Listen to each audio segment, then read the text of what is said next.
خاتون ہوتے ہوئے معاشرے میں بہت بڑا کردار امپورٹنٹ ہے. اللہ نے دونوں کو، انسان کو خلق کیا، مرد اور زن کو، دونوں کو، میل اور فیمیل کو، اور ظاہر ہے دونوں کی جو باڈی اینٹونومی ہے وہ بھی الگ ہے، دونوں کے احساسات اور جذبات بالکل ڈفرینٹ ہیں. یہ جو آج دنیا نعرہ لگاتی ہے کہ مرد اور عورت ایک جیسے ہیں اور میل اور فیمیل میں کوئی ڈفرینس نہیں ہے، یہ سب فیمنسٹ جو تھاٹ ہے یہ کھوکھلی ہے. یہ اصل میں یہ بات دیکھیں، اسلام کبھی بھی خاتون کے کردار کو، خاتون کے حقوق کو پریس نہیں کرتا. جتنا احترام اسلام میں خواتین کا ہے کسی مذہب میں نہیں ہے. آپ قرآن دیکھ لیں، آپ سورہ نور اٹھا کے دیکھ لیں، خوب یہ کیا ہے کہ جو قرآن اتنی خواتین کے بارے میں احکام بیان کر رہا ہے. قرآن جب کہتا ہے کہ خاتون کو، رسول خدا اپنی عورتوں کو حجاب میں رکھو، پردے میں رکھو، کیوں کہہ رہا ہے؟ کیونکہ خدا جانتا ہے کہ خدا نے جو اس کو سٹرکچر بنایا ہے وہ بالکل ایک ڈائمنڈ کی طرح ہے، وہ ایک پرل کی طرح ہے، سٹون نہیں ہے. سٹون پڑے ہوتے ہیں پتھروں میں، رستے میں جائیں آپ پاؤں سے سٹون کو مار دیں. پرل جو ہے وہ سمندر کی تہہ میں، اس شیل کے اندر ہوتا ہے.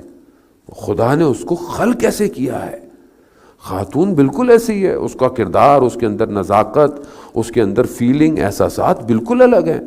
وہ بالکل ٹھیک ہے، آج زمانے کی ضروریات ہیں، خاتون کو جاب کرنی ہے، اس کو ایجوکیشن میں جانا ہے، ڈپارٹمنٹ میں جانا ہے، کام کرنا ہے، اسلام اس کو منع نہیں کرتا، لیکن اپنے حدود میں رہتا ہوا منع کہ آپ اسلام کے دائرے میں رہتے ہوئے سارے کاموں کو انجام دیں. لیکن وہیں پر خاتون کے جو کردار ہے اس کا ایفیکٹ سوسائٹی کے اوپر بہت سٹرونگ ہے. کیونکہ اگر ایک خاتون، ایک فیمیل اچھی ہو جائے، یعنی اگر آپ ایک اچھی بیٹی کی تربیت کر دیں تو وہ ایک بیٹی بہترین بیوی بنتی ہے، بہترین ماں بنتی ہے، اور وہ پھر معاشرے کو اور اچھے کردار دیتی ہے. لیکن افسوس کے ساتھ کہ بہرحال آج ہم جس معاشرے کے اندر ہیں اس معاشرے میں خاتون کو ایز اے کارپوریٹ پروڈکٹ جو ہے وہ انٹروڈیوس کرایا گیا ہے.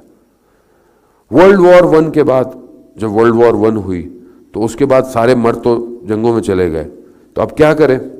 خواتین کو انڈسٹریلائزیشن کے چکر میں انہیں گھر سے باہر نکالا گیا. ہدف اپنا تھا، ہدف مین پاور تھی، خاتون کام کرے گی، کم خرچہ ہوگا، کم ہوگا. اس طرح انہوں نے انڈسٹریلائزیشن کے ذریعے سے 1916 کے بعد سے لے کے 18 سے بعد پھر آہستہ آہستہ آہستہ آہستہ یہ خاتون گھر سے باہر آ گئی. یہ خاتون پہلے، اگر آپ پیچھے ہسٹری تھوڑی سی پڑھیں، سب پڑھیں، چاہے ویسٹ ہو چاہے یورپ ہو، یہ خاتون ایک گھریلو خاتون تھی. یہ خاتون وہ نہیں تھی. اگر آپ وہ لباس دیکھیں جو میڈیا ہمیں دکھاتا ہے ہم تو وہی دیکھتے ہیں. ہمیں تو جو گوگل دکھائے گا، ہمارا تو آیت اللہ گوگل ہے مہاراج. اب گوگل آپ کو جو بھی دکھاتا ہے آپ جو ڈالتے ہیں آپ کو کیا پتا، جو کی ورڈز اس نے سیٹ کیے ہوئے وہی اوپر آئیں گے. آپ جب کسی بھی چیز کے بارے میں جانتے ہیں تو وہ اس کی اپنی سیٹنگ ہے، آپ سمجھتے ہیں کہ یہی سب کچھ ہے. آپ جب خود تھوڑی ریسرچ کریں گے، ڈاکومنٹریز دیکھیں گے تو آپ کو پتہ چلے گا 1900 کے اندر بھی خواتین چاہے ویسٹ کی ہوں اپنے سر کو ڈھانپتی تھیں، اپنے ان کے لباس بدن کے ڈھپے ہوئے تھے. یہ آہستہ آہستہ خاتون کو باہر نکال کر اس کو ایک کریکٹر ڈیزائن کیا، پھر سینما نے اپنا کردار ادا کیا، اور اس طرح خاتون کو آہستہ آہستہ آہستہ آہستہ آہستہ لاتے لاتے لاتے مرد کے برابر ہے، اس کا حق یہ ہے، اس کا یہ ہے، وہ یہ کرے گی. آج آپ کے سامنے ویسٹ میں کیا ہے؟ آج آپ کے سامنے خاتون کی کیا رسپیکٹ ہے؟ کتنا جو ہے وہ ابیوزڈ ہوتا ہے، کتنا جو ہے وہ آپ دیکھیں کہ جو ہے وہ ایک خاتون کے کردار کو خراب کیا جاتا ہے. وہ جو کہ نعرہ لگاتے ہیں کہ جو ہے وہ مرد اور عورت برابر ہیں، وہ کہاں عورت برابر ہے، کہاں خاتون برابر ہے؟ اپنے خواہشات اور اپنی لسٹ کے لیے مرد نے عورت کو گھر سے باہر نکالا ہے، اور وہ اسی لسٹ کو پورا کرنے کے لیے آپ میڈیا، ایڈورٹائزنگ سب آپ دیکھ لیں نا کہ اہانت نہیں ہے، توہین نہیں ہے خاتون کی کہ جن لباس کے ساتھ اس خاتون کو دنیا میں پیش کیا جاتا ہے. مرد جب لباس پہنتا ہے کسی بڑے فنکشن میں ان کے تو پورے لباس پہنتا ہے، ٹائی پہنے گا، بو پہنے گا، سوٹ پہنے گا. خاتون کو کیسا کرتا ہے کہ جتنا اس کا بدن نمایاں ہوگا اتنا اس کا لباس اچھا ہے. یہ اہانت نہیں ہے، یہ ڈس رسپیکٹ نہیں ہے ایک ہیومن کی کہ اس کو آپ کس طرح جو ہے وہ پیش کر رہے ہیں. اور ہم بھی سمجھتے ہیں کہ نو اٹس ماڈرنائزیشن. مولانا یہ تو ماڈرنائزیشن ہے، دنیا جو ہے وہ خوب یہ اسٹریٹجی ہے، یہ ڈیزائنڈ ہے. When you want to buy something آپ کو کپڑے نہیں ملتے صحیح، کیوں؟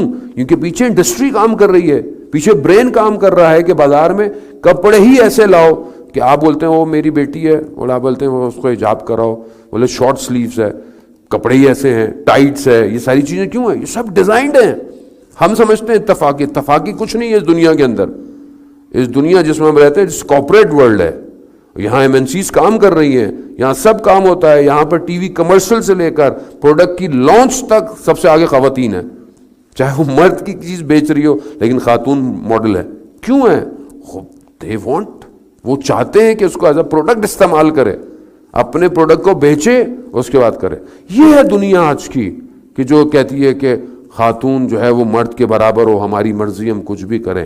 اس کی وجہ سے آج سوسائٹی کے اندر، اور خاص طور پہ عزیزان محترم، ہمارا تعلق اسلام سے ہے، ہمارا تعلق اس ریلیجن سے ہے کہ جو خاتون کو ایک عزت اور رسپیکٹ دیتا ہے.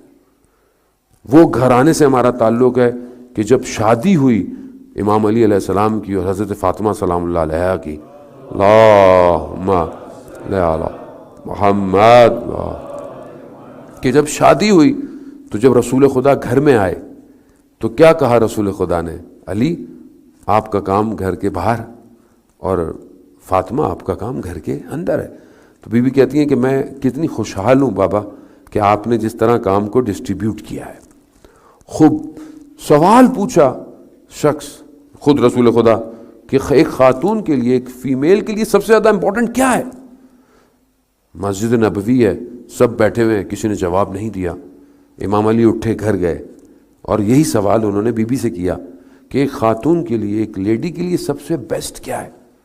تو انہوں نے کہا کہ ایک خاتون کے لیے سب سے زیادہ بیسٹ یہ ہے، ایک لیڈی کے لیے، کہ وہ نہ کسی نامحرم کو دیکھے اور کوئی نامحرم اس کو نہ دیکھے. یہ جب جواب جا کر امام علی نے رسول خدا کو دیا، کہا کہ یہ اتنا بہترین جواب آپ کہاں سے لائے؟ کہا میں آپ کی بیٹی سے پوچھ کے آیا ہوں. یعنی وہ جو سیدۃ النساء العالمین ہے، شی نوز what is best for a woman.